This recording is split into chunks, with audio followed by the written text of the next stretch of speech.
Morning. তা দেখো মেয়ে চলে এসেছে দার্জিলিং থেকে ঘুরে, আজকে 6 দিন বাদে এলো, তাই তো।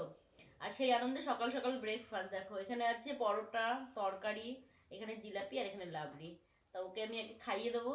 আর একজন ঘুমাচ্ছে জানো তো, আজকে আর ওর পালা হবে না, আজকে সবটাই বড় মেয়ের। দিদি এসেছে, আওয়াজ পেয়েছে, তাও ঘুমাচ্ছে। কতদিন বাদে খেলি মায়ের হাতে?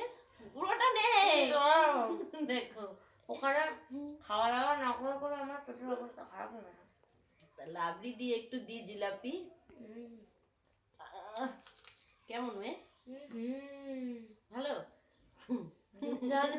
লেগে গেছে, খেপে যাবে।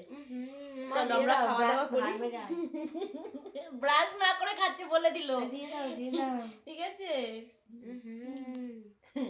তাহলে ওকে খাওয়াই, আর তোমরা এরকম ভিডিও দেখতে থাকো। Like, comment, subscribe.